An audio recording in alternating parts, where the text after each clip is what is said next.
Let's see what is behind door number 17. More fulfilling to watch was of course the end of Season 3 with Emily's final 2 takedowns. I like that the writers like Emily take the time to enjoy these last takedowns.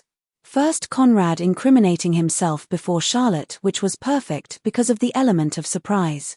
The whole time I was thinking where this would gonna lead, and in retrospect this was a perfect and elegant plan. Emily should have come up in the first place after that failed attempt to make Conrad confess willingly. I had the reach to snuff out your nuisance of a sister. I was in league with a confederacy of global terrorists who tried to bring me down, but I'm still here. And your father, the selfish and dim-witted David Clarke, he was my patsy to freedom. I'm the last man standing for a reason. And if you even think about crossing me, I will erase you as I have so many others. Shocking footage shows Conrad Grayson confessing to a host of illegal activities, including terrorism, conspiracy, perjury, and murder. Because I really thought it was game over when Jack crashed the party and let Charlotte walk free. You abducted Charlotte to get the Graysons to confess? No one in their right mind would think you guys are up to something this sick. You need to leave. Why? So you don't have to confront your conscience? I am so close to the end. By tonight, Victoria and Conrad will be finished. Our father's name will be cleared. But this was far better than anything I had imagined. And since Conrad is such a self-centric egoist, this was also the perfect humiliation.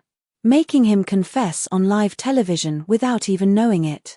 The only thing that would have made this better if Charlotte had been a willing participant instead of just accidentally becoming Emily's ally. Maybe the time was too short and this was plan B. But it was great that Emily finally did what she was supposed to do, using the arrogance of these people to hang themselves, and of course the evidence she had gathered during the whole time. That's a good tale, Mr. Grayson. But this thick packet of evidence I just received contradicts that. In light of this new evidence, I'm reopening the David Clarke investigation. And I promise you, the wheels of justice will turn as quickly for him as I'll make sure they will for you.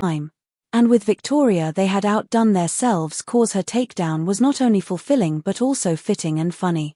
I admit at first I thought Victoria would not leave this graveyard alive. And I still wonder why she was not more afraid of Emily.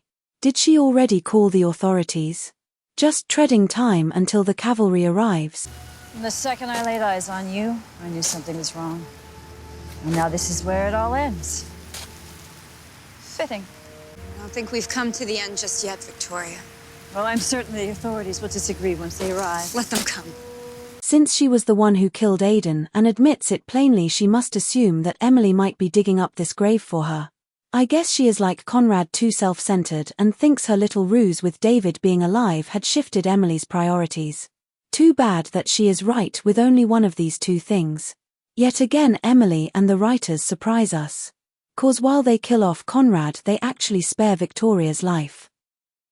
And I still think this punishment, being locked away in an asylum, was the most fitting punishment for her.